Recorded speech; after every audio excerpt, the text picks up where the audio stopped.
everyone, and welcome to Transatlantic Watch Party, a TikTok Live / podcast. I'm Cara. I'm Dan. And today we're going to be discussing 911 Episode 5 of Series 8, Masks, which was this year's Halloween episode. So Dan, did you enjoy? Yeah, I love Halloween episodes in general. I was actually, other than watching my 31 Days of Horror, which I do every year, I also like to watch a lot of kind of Halloween episodes from my favorite shows. So I watched like a Friends Halloween episode, I think. Something else. I can't remember. Some other. Oh, yeah. Two Guys, a Girl, and a Pizza Place. I don't know if you ever saw that show, but there's Is that Ryan Reynolds? Yeah. It's very, very young Ryan Reynolds, and they have a really good Halloween episode. So there was a few that I really enjoyed, and this was fun. I really liked this one. Early on, I had the best chimney line. Oh, brilliant. Your favorite thing every week, your favorite chimney line. Well, it always comes like great in the first scene. It's like almost right away, because he's like, so they're doing like a haunted house kind of thing at the station, right? So it's like kids can go through and be scared as they go through it. And it's just, he's like, festooned with blood. This place should be festooned with blood, is what Chimney says to decorate it. He wants gore. He's like, kids love gore. He's not wrong. But not. But also, Hen is not wrong when she's like, dude, you know how hard it is to clean up real blood, and fake blood is even worse. Let's not do that to ourselves. True, very true. Anyway, but I love that opening. That was hilarious.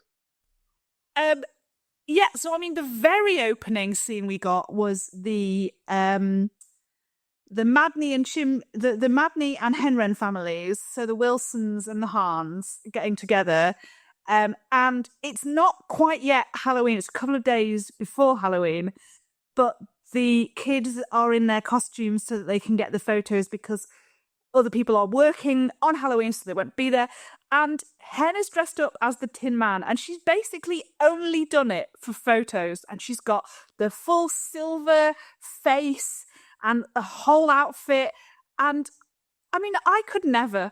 Like, I don't really do costumes. So the thought of putting all of that effort just to get some photos just exhausts me. I kind of misunderstood what was happening in that. I thought, like, I get that they were getting ready and getting in costume, and I thought like the after there was like after they were done trick or treating. So I kind of misunderstood the entire situation. Then I understood that, oh no, she's going out, so they have this argument about her taking time off during like getting, she has to work during all the holidays because it's when all the crazy stuff happens. It's when they need her the most, right, as a first responder. So like, and the thing is, out of those two couples, Maddie is a 911 dispatcher, Hen and Chim are paramedics, and Karen, if you didn't know this, which you probably don't, she's a rocket scientist. Ooh, that's awesome. She's an incredibly cool woman, is Karen. And she's the only person who has like a regular 9 to 5. Okay. So she's the only person who like doesn't work on a shift pattern and therefore knows that she will be available for doing things like trick-or-treating and will have the Christmas holidays off and that sort of thing. Yeah. Well, we'll get back to that in a second, because we find out later on there was some stuff we didn't know.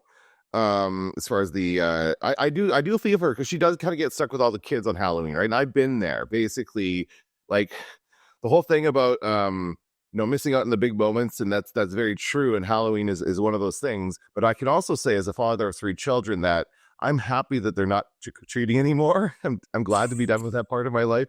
It's a trek. It really is. It's like going out and it's tough to go trick-or-treating, especially with 3 kids. That's a tough one. So I feel for her for sure. Yeah, I can imagine. And I mean, it's become bigger over here, but when I was a kid, it wasn't really big. I don't know if I even went trick-or-treating, and if I did, it was like my road, and I live in a small cul-de-sac with like 13 houses, so it's not a lot of trick-or-treating. But I do remember the only time I remember opening the door to trick-or-treaters, and they went trick-or-treat, and I went trick, and they made me put my hand in a bag, and it had all jam at the bottom of it, and I was like, fair enough, I asked for that, that's okay. now you can have some sweets. That's awesome. That's great. Yeah, I think it is a much bigger deal. I remember I've talked to other friends from England, and they say it's not. It never was when they were younger, but it has always been. When I was a kid, I went trick or treating every year, and it's always been a big deal. Yeah. I'm trying to think of now some of my favorite costumes. One year, I dressed as Columbo, and I was like, I might have been 12 or 13 years old, and I loved that show. And I had a trench coat and a fake cigar. And he said, "I just want to ask you a few questions," and I just. And then, did you go like trick or treat? And then just as they were closing the door, were you like, one more thing? I didn't think to do that. Honestly, the whole time, only one person understood who I was. Nobody else got it. So I wasn't doing a very good impression, I guess. Well, I for one think that is iconic, so well done. Thank you. The haunted house thing was awesome. I love this whole idea. And they're going through and scaring everybody. And they've got this dummy. They think it's a dummy. Buck gets this dummy from a prop shop, a Hollywood prop shop, which makes sense. They're in Los Angeles. This kind of stuff exists. And you assume that it's going to be what they said is going to be a prop and not, a real person. It turns out it is a real person. That was pretty gross. And it really kind of like that moment went from like nothing to like, oh my God, in like 2 seconds. We're like, oh, what is that? It's pretty gross. And I think, because at the beginning of that scene, did you notice that Chimney did a magic trick? No. Because he's complaining, Bobby's carrying through like some autumn leaves, and he's like, "No, this is Halloween. It's not fall," and he's like, "Oh, we should do there should be gore everywhere." And he's blowing this smoke machine around, and then the camera cuts, and Eddie's there. He was not there, and me. I do love a continuity error, and I don't even think that's a continuity error. I think that was on purpose.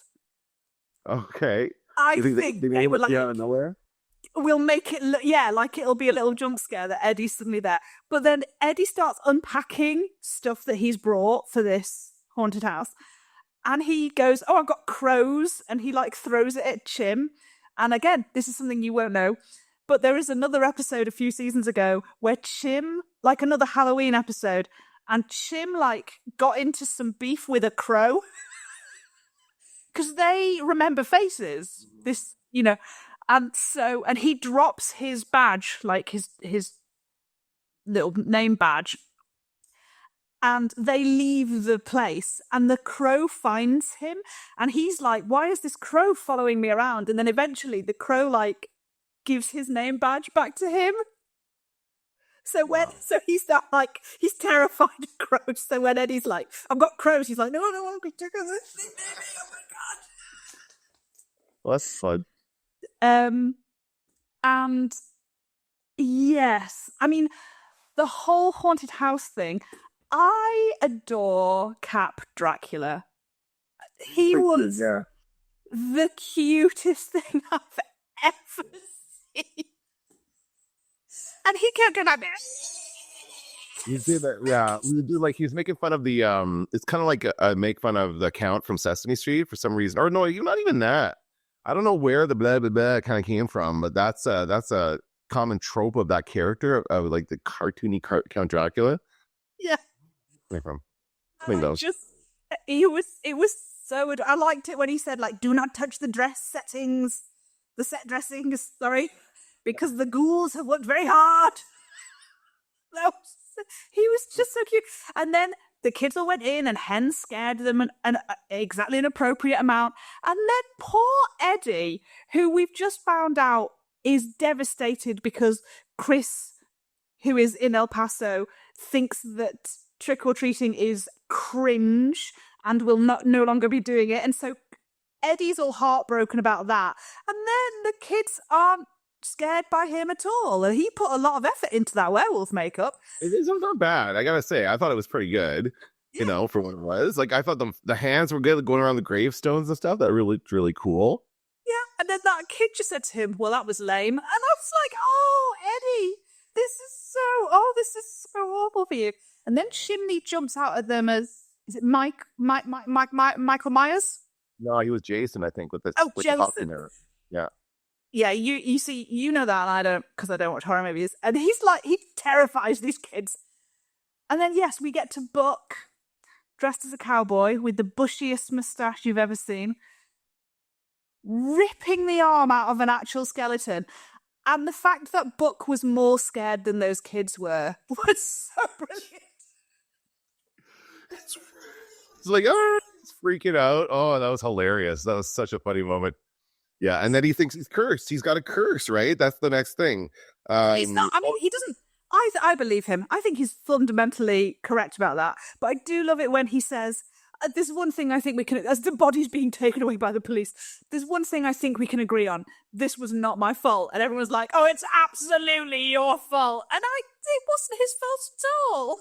No, but I did think it was absolutely convenient that Athena was the one to respond to that call. Is she always the one to respond to that call at that station, right? It automatically goes to her because it's her husband's station.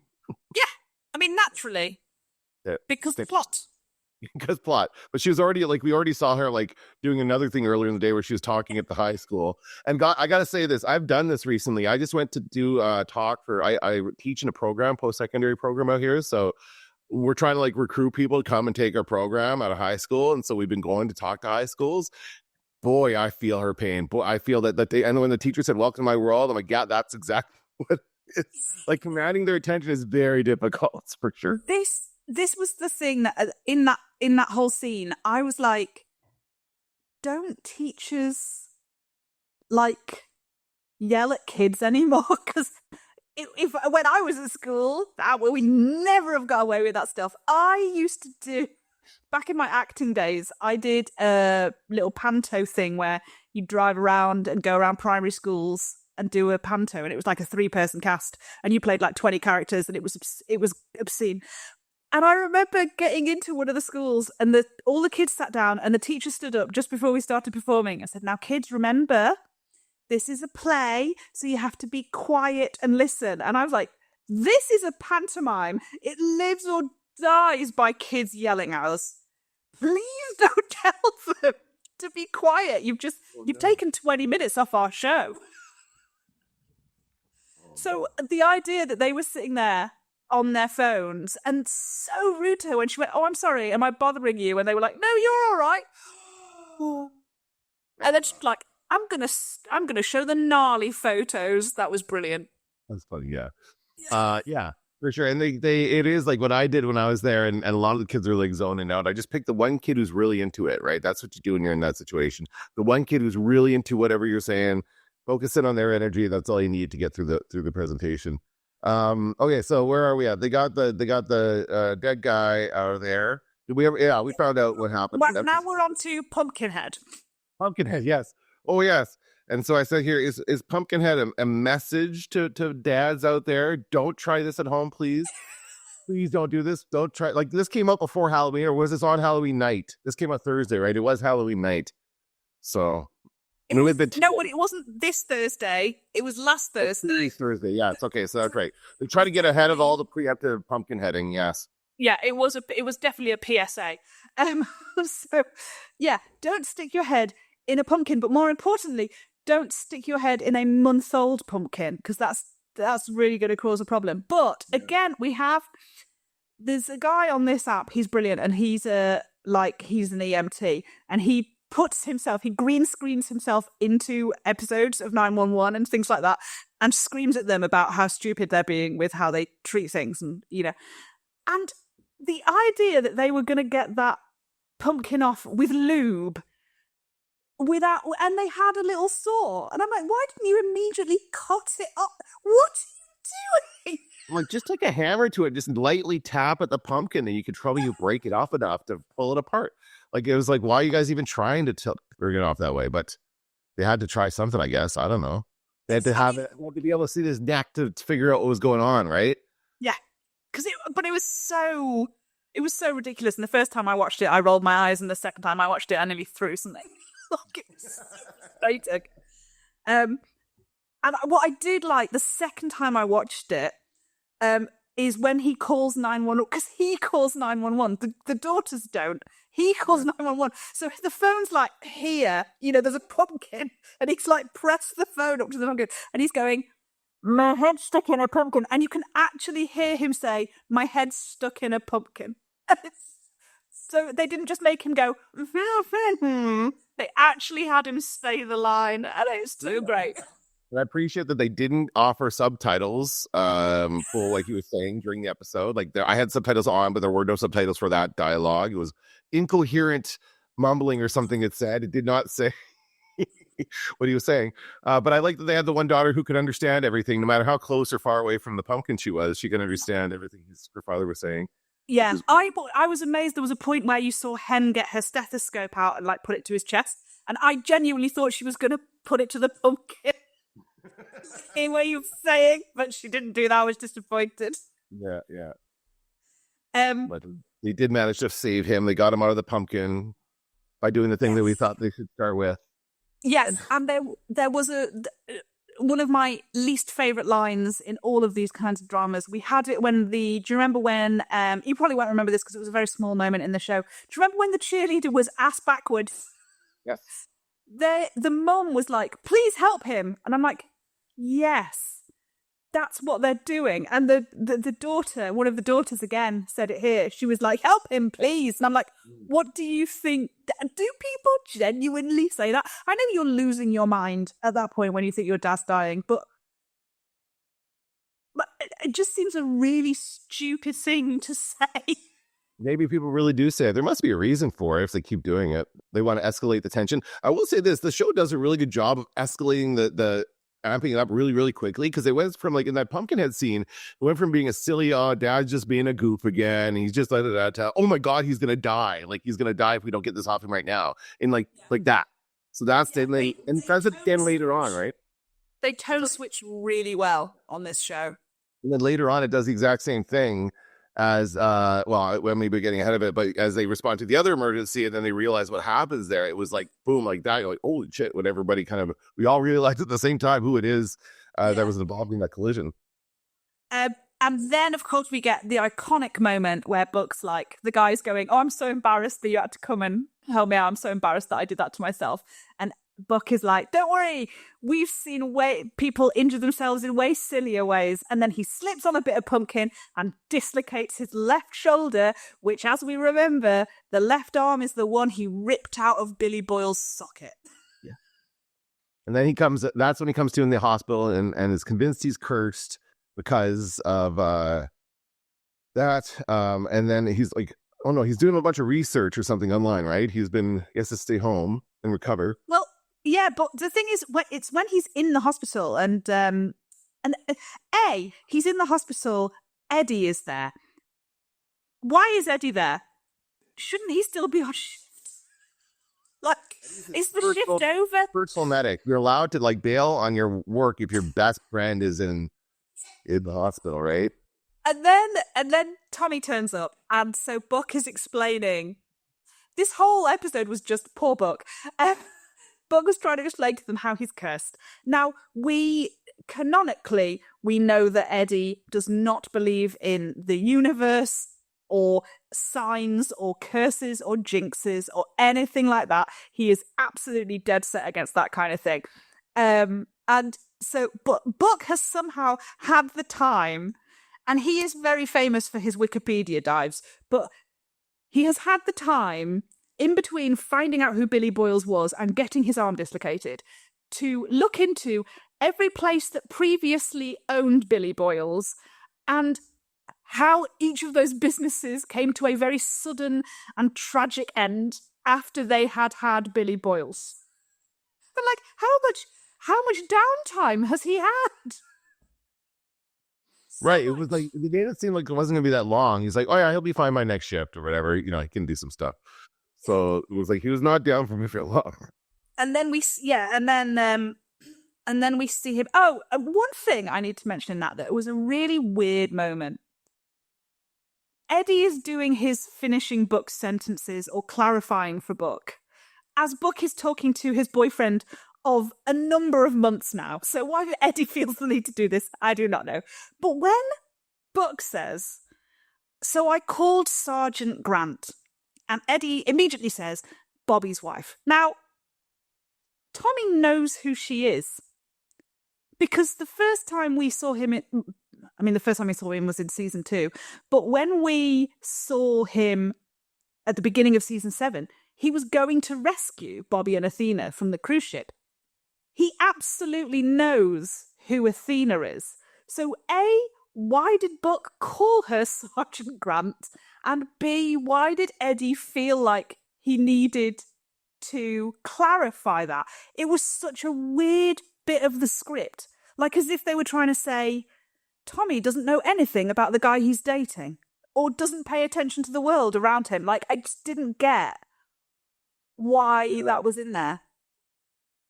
I don't know. That was weird. I actually didn't quite understand who that other guy was until they said later on. He flat out said later on that he was his boyfriend. I'm glad they clarified that at the end of the episode because it helped a lot. The only time you would have seen him was there was a brief appearance of him first episode when it was Chris's birthday party and they were doing that Zoom call. Yes, I remember that part. Yes. Yeah. And it was not clear in that moment that they were together. But is that actor Lou Ferrigno Jr.? Yes, it is. Okay.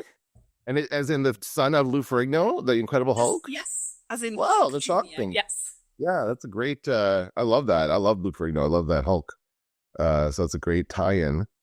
Ironically, this being a Halloween episode, I was so terrified of the Hulk when I was a kid, I couldn't be in a room with it. Oh no.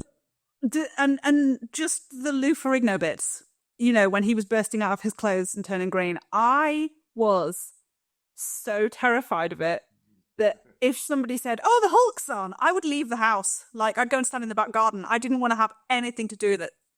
No, that's not good. Well, he's a lovely man. I've heard he's very nice in real life. Lou Ferrigno, I mean. He has a lot of con appearances. He's been here a few times, but I've never met him at the conventions. So that's and he's not on all the time. He's only in a couple episodes a season or something like that. Like he's semi-regular. Yes. Yeah, he's not a regular. He's a recurring. Just because we are on a TikTok live, I don't know if Peter is still here. What movie are we discussing? We're not. We're discussing an episode of 911, the TV show. We're discussing the 5th episode of season 8. There you go. So then we go to Hen coming home to Karen, and they are bedazzling the Dorothy costume for Mara.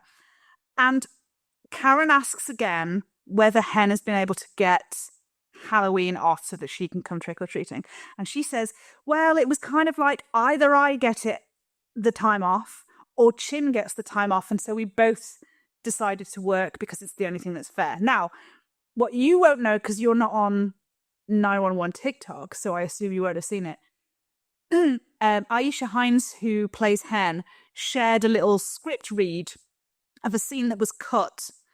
And it was Oliver Stark was reading for Bobby and she was doing hairlines.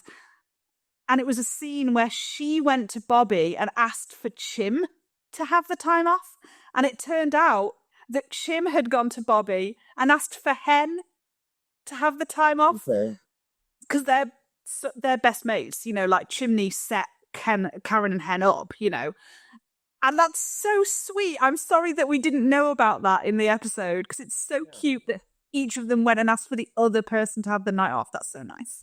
It would have also added a little more context to that. I was kind of disappointed in that decision. I'm like, you guys, like that means nobody gets the night off. That kind of, and it does suck for sorry, I forget the character's name, Hen's wife. Karen. Yeah, because she's now stuck with the 3 kids, right? And it's tough to be in that situation. So, I mean, like if Chim would have been there with them, one of them would have been there with them because she was taking their kid out, right? She was stuck with what's her name? Chimney's kid. So, you know, one of them would have been there to help. I think, you know what, and at the end it comes out and she's like, oh, thank God you're working. But I'm like, she would have been there either way. She would have been there either way. That's my final point. That was that was the thing that made me angriest in the episode. And we will get to that when we get to that point. So then we go back to Buck and Tommy. And again, weird vibes between... Are you going to break out? You think that's what's going to happen? I don't know, but like, you know, I don't know why they weren't in bed, because when you've dislocated your shoulder, you don't have to sleep in a chair. So that was like, again, some weird decision-making in the script there that to not just show them in bed. That would have made it clear to me that they were boyfriend, like going out, right? That would have been for some people coming in.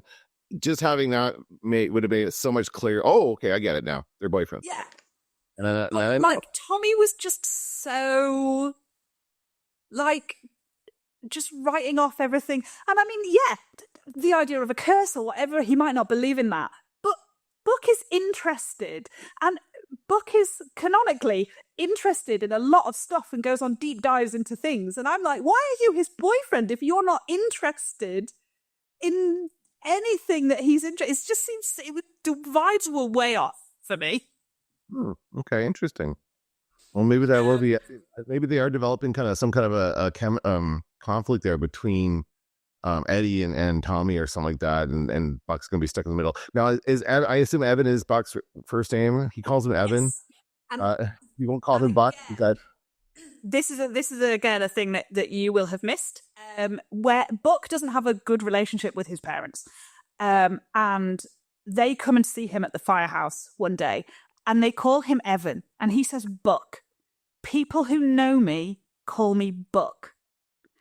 But we know, Lou Ferrigno Jr. said in an interview that he has been told that Tommy is not allowed to call him Buck, which again seems like a really important decision on the scriptwriter's front.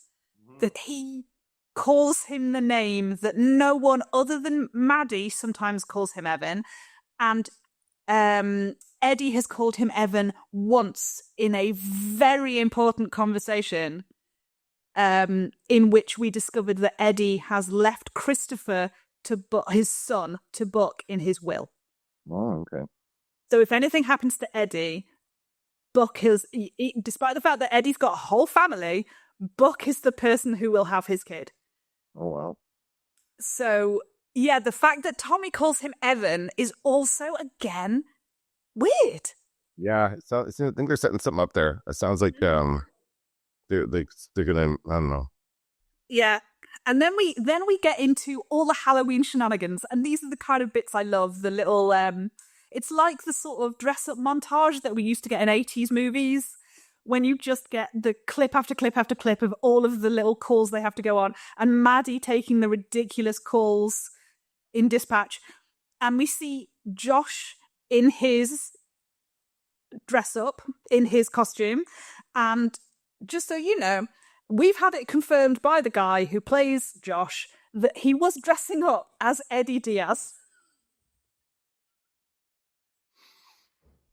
You were like, oh, is he Ted Lasso? And he was like, no, I was Eddie. He just had a mustache. That's all he had. What do you call it? You said like a low effort costume or something. Yeah. And I mean, she only had cat ears. And we've seen Halloween before, and I think she's worn cat ears before. She maybe had a t-shirt that said like, I am a cat. And that sort of thing. So, yeah.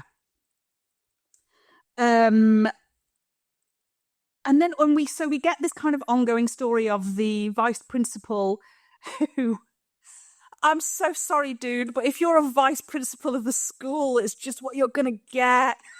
Well, no. He has to stop. If he wants them to stop doing this, he has to stop reacting in this way, because he's giving them exactly what they want. His reaction, they're sitting off somewhere watching him freak out and they're loving it. Like, just stop. Just let him do it and then leave him alone. Yeah. But he does not do that. He does the opposite of that. And I was quite surprised for that guy to come back later on. I'm like, oh my God, we're not done with this guy. I guess he got what was coming to him. And we see there's a weird moment of earlier we'd see Buck. We haven't talked about Buck's boils. Buck wakes up and he's got all these boils on his face. And Tommy won't touch him, so they get Eddie over. He's like treating the boils. Right? Yeah. Yeah.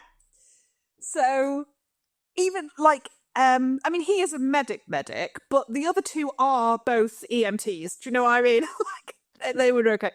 But Eddie says, I bet you $5 it'll all be gone by it'll be cleared up by the time we're next on shift. And then you get that hilarious scene with like Eddie, and Eddie won't look at him, and Buck's really close to his face. And so he's lost the bet. Now, in the little montage of all the different calls they go on for Halloween, a zombie jumps out and Chim squeals like a girl and does what he does. And although not like me, I'm a girl and I wouldn't squeal like that. I would scream really hard and then jump so far I'd do my neck in. We all know this. So then we see more people approaching and one of them's dressed like a baby. And Eddie says, I bet you he doesn't scream like a baby. And he doesn't. He decks the zombie. And yet Eddie still pays Chimney. And I don't think he lost that bet. I guess, yeah. I think Chim won. I think Eddie won that bet because he didn't scream like a baby. He decked the guy. But I guess they had to go help the guy. Help the guy. But you see him hand over money to Chimney, and I'm like, that's wrong. That's not no. And yeah, so we get the continuation of the vice principal, and we see the girls back from Athena's talk at the school. Mm-hmm. And he is chasing them in his car because they egged his house. And Maddie is desperately on the phone to him saying, you have to stop this. You are the problem here. Mm-hmm. You need to pull over. And he's like, no one ever comes and helps me and I'm going to sort this out myself. And then the girls call in and Josh says, I will lead you to the nearest police station. And they're like, he's trying to run us off the road. And then we hear a crash and the line goes dead. And I love those kind of moments. And that was probably where an ad break was, but we don't see the others. I do. I get ad break. Well, sometimes I have ad-supported Disney Plus. So occasionally there will be ads, but not as many as in the broadcast. Certainly not as many as like a live ABC broadcast. And the other one is that it's not very many people in this part of Canada use the service. So there's not a lot of ads. So I'm quite enjoying it. It's a lot cheaper. It's like $2 a month for Disney Plus. That's really good. Yeah, not bad. Gotta love the streaming wars. Yeah. Oh, I don't know, because over here everything's just getting more and more expensive, and then they're adding ads in. So, lovely.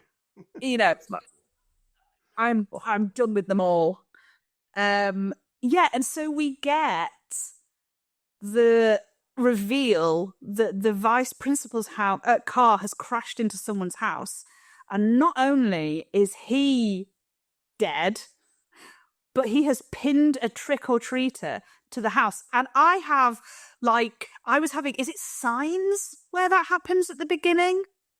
And that's how the mum dies in Signs? Yes, that's right. And she's just swinging away and the mom dies. Yeah. Yeah, and so I have this idea that if you are pinned by a car, that's it. You're gone. You're done for. You know. And he is pinned to the house, and Hen realizes, and it's devastating. And it was so well done. I was genuinely heart in my mouth. Mm-hmm. Yeah, for sure. Like it's like we all realize at the same time who it is because they see Chimney there. Was it Chimney? No, who was there? It was the girl. His daughter was there. And he said, "Daddy," and he's like, "Oh, what are you doing here? Wait a minute. Oh, who's?" And we all kind of turn to look at the front door, going, "Oh my God, who is pinned?" And I thought at first it would have been it was the wife. I didn't think it was going to be the kid. But I also thought the same thing, and I was very concerned about that moment when they would pull the van away, but they seemed to like kind of gloss over that part, and just after that it was like take them off. But that whole thing, we got a comment here. They've had a man pinned by a car in 911 before too who didn't make it. Is that true? If Ante says so, I would say yes. Okay. They know what they're talking about. I don't remember it. But yeah, so again, if that has happened before in the show, then again, we will all have people who remember things better than me will have that memory and go, oh my God, they're going to kill Denny. This is terrible. And Chim was so calm and cool and collected. He was brilliant. Like, because he's the funny guy, you know, he's always up for a joke. But he is so good at his job, Chim. And it was nice to see him like really stepping up when Hen was, doing her best, but absolutely falling apart. And Well, I mean, who was it? So was it Buck that tried to tell her to back off, or who is it? Yes, he said to Bobby, should she really be up there? Which Did someone say to Hen? Was it Chimney said something to Hen about it? Should you really be here? Or no? Did someone? I don't remember.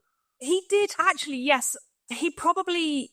I think he was like, Okay. "Are you sure? Yeah, are you going to be okay to do this?" And she's just like, just give me the morphine." Yeah, yeah, and that's a genuine concern, because if you're not thinking clearly, then you might not give the best care, and you want your kid to get the best care, but equally you want to be the one doing it. So I understand that from both sides. And then we got that horrible moment where she's given him the morphine and she's like, so how's the pain? And he's like, oh, it doesn't hurt anymore. Now I'm just cold. And I was like, oh, that's what people say before they die. And I really thought they were going to kill him. What now? Does this show have a history of doing that with characters? Do they kill off characters suddenly? No. Okay. Well, they might start doing it then. Well, they're gonna fake you out. Let's see how many more times they can do a fake out like this. Because I thought they were gonna kill him too. I really thought that he was gonna die in that moment. I thought like the moment they were gonna pull that car away, everything was gonna fall out and he was gonna be done. But they managed to save him. Right? They get him away and into that. Once he even took the stretcher, it was fine. Yeah, essentially, he just ended up with a broken leg, which was amazing. But yes, he was bleeding into his belly. He had internal bleeding. And so they had to give him blood. And they gave him Karen's. And the beautiful thing about that is Denny is not biologically either of theirs. Oh. He is the kid of Hen's ex-girlfriend who ended up in prison. And she essentially gave Denny to them. And Karen has kind of always been terrified that she will lose him in one way or another, because Hen is at least connected to Eva in some way, his mum, and Karen has always been so worried that she's going to lose Denny. And so for her to be the one who had the blood link, with him and was able to save him, that was really beautiful. I was very pleased with that. I wondered if there was any symbolism in him being dressed as a scarecrow, the most fragile of the Wizard of Oz characters. Interesting. I haven't thought that, but you said you thought the car was going to be pulled off and all this stuff was going to fall out. They could have done something really funny where like all of his straw came out and everyone was momentarily horrified, and they were like, "It's okay. It's just a straw from his outfit." Yeah. That would have been too soon, but it would have been. Yeah. Oh God. But yeah, and they've been through this whole thing with Mara. The next episode, just after they got Mara back, if they'd killed Denny, I would have burned this place to the ground. But equally, it was really good to not know if they were going to do that or not. Mm-hmm. Yeah, quite dramatic. And then we go to the hospital, and the nurse says to Buck, "Have you been seen?" And he says, "Oh no, this is just my face." She gives him a long look after. That was funny. That long look was like, okay. She earned her money. That guest star lady, she earned her money there. That was a good long stare, and he deserved it. Mm-hmm. It was quite funny. And then we see the two girls turn up. Yes. Yeah, and Athena recognizes them because everyone on this show has an incredible memory. And she realizes... And everything is so connected in this episode, too. Like, I thought the coincidences around here... The girls in the class that she was speaking to are bugging the man that she had to respond to, and that is now calling into 911. And then they get into an accident, hit the son of her friend. It's all tied together. It's very, very close knit. All the emergencies are close knit. And it's funny because, of course, Buck had said to Tommy earlier, he was like, "Do you think this is a coincidence that I pulled my left arm out of my shoulder bracket when that's exactly what I did to..." And Tommy was like, "What else could it be?" And he was like, "It's a curse." And then you have all these other massive coincidences. So yeah, the idea that the 118 firehouse is cursed, or certainly the A shift, I would love to see one episode. I think they should do like an episode just on the internet or something. Just one episode from the B shift's perspective, going like, what is wrong with the A shift? Yeah, that would be awesome. I love that. They do that in didn't they do that in Star Trek? I think that's what that's what Lower Decks is based on. But there was an episode of Star Trek: The Next Generation, I think, where they showed us like the B shift of like and they were like complaining about Riker and stuff like that. It was kind of this fun episode. That would be a great idea in this situation, though. I think that would be awesome. Yeah, or even like while the A shift are on, the cliquey people, the only people who dressed up and were in the haunted house, all the other people were still in their firefighter outfits and whatever. Those people, like this bloody clique, they never talk to the other guys. They eat separately lunch at this big, and then, Bobby cooks for them. And then these other guys are just like eating their sandwiches on a spare table and going, oh my God, he's got such favorites. I think it would just be so good. Yeah.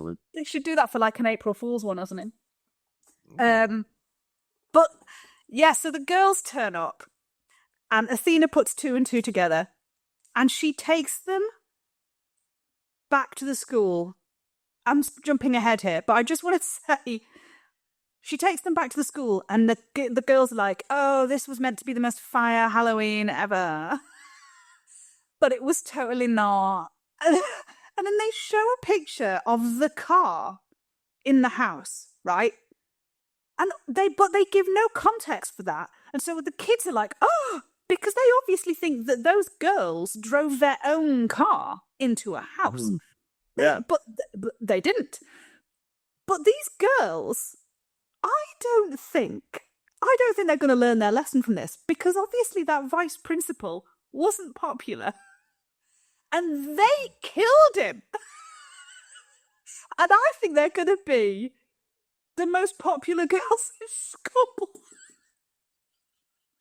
Okay, well, that's another way of looking at it, I guess. Not the intention.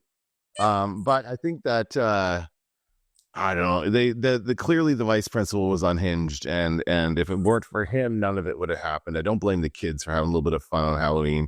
I don't think that was the message that, like, the fact that that's what caused that guy to go off the handle. Like, that's not really what Athena was talking about in her presentation. Like, I think she's talking more about drinking and driving and the more normal things that happen when you go out and party on Halloween. That's what she's telling the kids not to do. Yeah. So, which is why I think the kids would have put 2 and 2 together and seen a car in a house and thought these girls were drinking and drove into somebody's house. And then they would have learned that, in fact, that's their dead vice principal. And they'd be like, cool. Like, I just think. Yeah. That there's going to be certainly some people in that school who think that those girls are heroes. And I don't think that's the message that we should be sending. Probably not. But yes, just to go back, we do get the scene with Karen and Hen in the hospital room with Denny. And this was the bit that made me really angry. Because it was Karen who, through the whole episode, had been upset about the fact that Hen was working on Halloween. Justifiably upset that Hen wouldn't take the time off to spend time with her kids.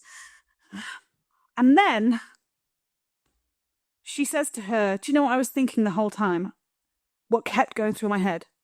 I was so glad you were at work. And I was like, I hate this.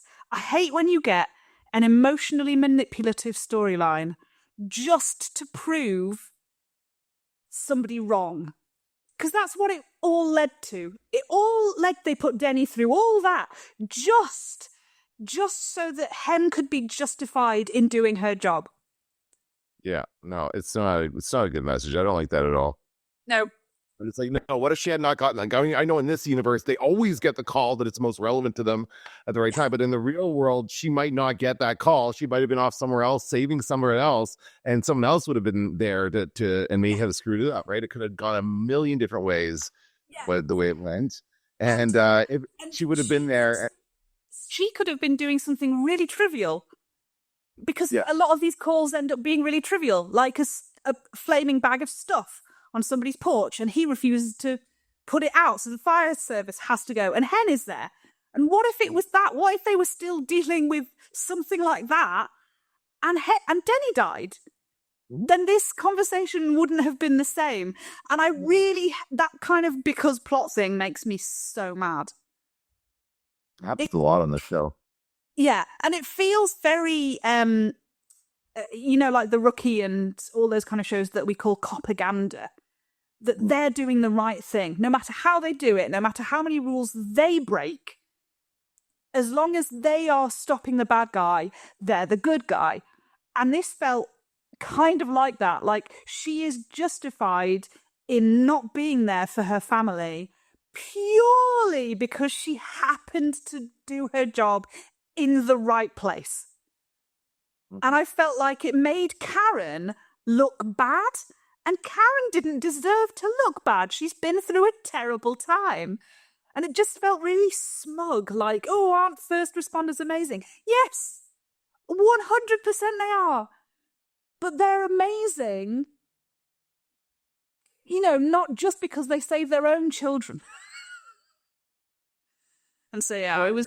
Yeah, and the other thing is that if she'd taken it off and stayed and went trick-or-treating, she would have been there to help anyway, right? So she would have been able to take over. Whoever showed up as the first responder and would have taken over and still saved her son's life. Yeah, and she would have, she wouldn't have had the gear that she needed, but she would have been there instantaneously, which they weren't. I don't know how long, Denny was pinned there before medical assistance got to him. And if she had been there, at least she'd have known instantly. And so when they arrived, they wouldn't have had to do any of the work to figure out what was wrong. They'd have turned up and Hen would have said, this is the situation. These are the drugs he's on or not on, or, and he's broken his leg, but he can move everything, but his stomach's warm. She would have been able to give them the information. So yeah, it just felt really, really contrived. And I was, I'm glad because of that wasn't the final scene, that we got the silly Billy Boyle's funeral scene. Yes, that's right. We had to close that off. And again, that was kind of the comic relief of this episode, right? Of keeping us kind of things light while we were getting very serious. It got dark quick. As soon as I kid into that, I'm like, oh my goodness, this is going somewhere I didn't expect today. I hope it doesn't go all the way there. But you never know, right? It could do that at some point. Yeah, because we knew there was a week off after it. Imagine if they just killed Denny and then we all had a week to stew before, 2 weeks before we had another episode. Yeah. No, that would be crazy. I know you'd wanted me to watch some was it a backstory episode about Eddie? Yes. I only thought that because we had a week off and because I didn't know that I was going to get sick and not be able to do this last weekend, I thought, oh, well, we'll have something to talk about in the week between current episodes. But yeah, you're right. You don't need context for this show. I'll fill you in. Well, here's the thing, that I have found something that's useful, and I started watching it a little bit before we came on here, but this is a YouTube channel. I'm sure this exists for every character in the show. The YouTube channel dedicated to the character of Eddie Diaz from 911. And he basically has edited every single scene Eddie is in the show together. And it kind of I started watching a playlist and I was like, oh, this is basically every time you get to see Christopher's birth. I watched that scene. I watched the scene of Christopher's birth, and then the next scene is a scene where he shows up with his somebody else. I don't know who it is, but it doesn't matter because it's about Eddie and his son in that moment. He comes to see his dad at work. Oh yeah, wants to show off his medal. He has a medal. Carla on it. Yeah. Carla is his home help for for him with his CP. So that was the next scene, and it kind of shows these key scenes all together. So I could probably get caught up on the character of Eddie in I don't know how long it would be, but not too long. Literally is Eddie Begins, because the first thing we see in Eddie Begins is Chris being born, and then the second thing we see is them all in the firehouse and Chris turning up. So yeah, but the thing I just wanted to let you know, because you might not realize, because you don't know, you haven't met Chris. Eddie had Chris when he was 19. Okay. So he was a child father, you know, he was a baby. So he joined the army when he was 19. He joined the army because he got his girlfriend pregnant. Is that what happened? To be a responsible Yes. father? Okay. He wanted to provide for them, and he didn't know, you know, what like job he could possibly get. So he joined the army. But then they found out, so he did a tour in Afghanistan, and then they found out while he was over there that Chris had cerebral palsy, and he re-upped without telling Shannon. I saw one scene where that was clearly an issue, like where it was very like they're like, "Oh, so how long are you here for?" And you're like, "He's ships out again in a couple of days. Like he doesn't have a long time to spend with his newborn son before he has to go back out, right?" So that's clearly an issue. Yes. Yeah. And then when he gets discharged because of the injuries he sustains he gets an honourable discharge, I presume. And when he gets his Silver Star, and he saves a load of people, and he's a very brave man. And then he comes home, and even then, like, he and Shannon are only like 22, 23, you know. They're still so young. And Shannon has been like living there with his parents, like on top of her all the time, and his mum's super critical, and you know, and she's been through hell. And he's like, I just need time. I've only just got back, and I just need time to figure out what I'm doing, you know. And she says, she leaves him in the middle of the night, and she leaves a note saying, I need time too.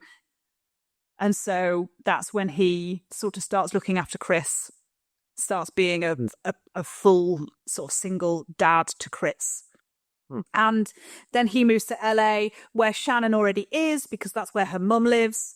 But he doesn't reach out to Shannon. They're not talking. And then we get this whole story with Shannon sort of coming back into their lives. And then she thinks she's pregnant. And he's like, oh, brilliant. This is like a new start for us. And he takes her out to dinner, and he's going to be like, I'm so glad, and let's try this whole thing again. And she says, I'm not pregnant and I want a divorce. And he's like, oh. And then like the next day she is hit by a car and she dies. Oh my God. It's a rough few days for Eddie Diaz. Yeah. Okay. So, yes, so that is an absolutely horrible thing that he went through in season 2. Yeah. Okay. I think this episode's going to have to do with him. Well, the only reason I said to watch that is because there's a thing with a kid caught in a very small pipe, caught in a well. And in Eddie Begins, that's the thing that we're dealing with. And I think you'd really enjoy Eddie Begins. It's tonally very different. It is not funny. Okay. Because it's just flashbacks to Eddie's life, and then this one emergency. And it's really very serious in tone. It's really well done. I really enjoyed rewatching it. But yes, just because they have a kid in a well, and I think that this might be an Eddie-centric episode, I thought, maybe this might be useful backstory for you. But probably I can tell you anything that you need to know.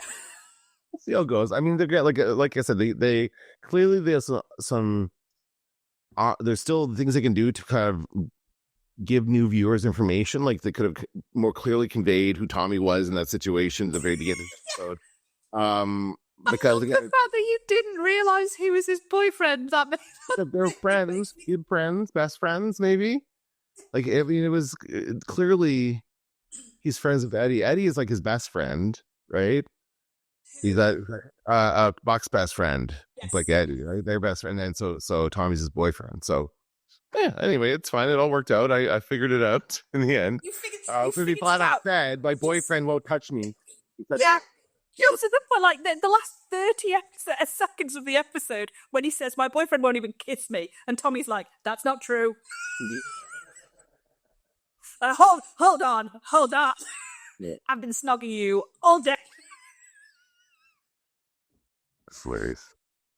Yeah, because and because of the, I said there was such weird vibes. Like he sleeps on the sofa, they're not in bed together. This seems weird. And then you get these like lovely little moments between them, like when Book says, I understand what you need. You need your people. Your people is what makes life. And he's looking at Tommy, and Tommy gives him this little smile. And I'm like, then why won't you share a bed with him? Like, their relationship gives me whiplash. Yeah, interesting. Well, we'll have to see where it goes. It's Yeah. certainly an interesting dynamic there. Yeah. So we do have an episode this week. We've got Confessions this week. And then the next week we have Hot Shots. The week after that we get an episode called Sob Stories. And then we get the full mid-season break, which I have learned is going to be like 3 months. Oh boy, of course it is, because they only care about the ratings. They're gonna put it on break until the spring, and then they'll like have all the stuff running until May, and that's when the ratings are for American networks. Yeah, so we can probably watch an entire other show. Okay, well maybe there's something we can find. The break. We need to think of something that will take us 3 months to watch, and we can watch an entire other thing. It's like 12 episodes. If we do it weekly, it's like 12 episodes. We could probably do that. Or You said you'd watched Chaos on Netflix. And you were like, Yeah. oh, it's really good. I hope they do another season. And I don't know if you know, but they are not doing another season. no, I heard that. Yeah, I heard that. Don, I was pretty upset about that one. Maybe we could watch something like that. Okay, something Well, that gets you've seen it and I haven't. Yeah, it's funny. I started watching just to see what it was like, the Australian Office. Have you checked that one out yet? I haven't watched any of The Offices Oh, okay. because the British one is it's a kind of a second-hand embarrassment show, and that is the one thing I cannot do. Apart from horror, obviously, but second-hand embarrassment is like horror for me. Then this is exactly, you're not gonna like this at all. It's the exact same. Like they do the same shit. This one actually makes a point of saying this is based on the original Office, not the because people are gonna assume it's just the American one. And this character I would say is more like the main character is more along the lines of a Michael Scott than a whatever Ricky Gervais' character was named. But I don't know, I just kind of started watching it for the heck of it, and it's kind of fun. It's kind of funny. Yeah, I'm enjoying it. But no, I watched the whole of The Lincoln Lawyer. Oh yeah. I got through all 3 seasons of it, and I thoroughly enjoyed myself. Okay. It was like the movie. really good. Yeah. Yeah. And the opening of the second series had me genuinely going, oh my God! Which is always really fun. So, yeah, I liked it because it's like the whole season is one case. So it's not a procedural. I thought it was going to be a procedural, and like every week he wins a case, but that's not it. And I think like all the characters are really great. I love all of them. So yeah, I definitely enjoyed it. But I'm really annoyed because I binged all 3 seasons, and now I have to wait a year for season 4. Oh, ridiculous choice. This is the world we live in. Sorry. You have my sympathy. So yeah, well, this was fun again. Yeah, thank you for doing this. A lot of fun. I look forward to the next episode of 911. I look forward to next Sunday when we can talk about it. Yes. And just for if you are listening on the podcast, I am Cara. I am A Quiet Life with Me on TikTok. And Dan, you are?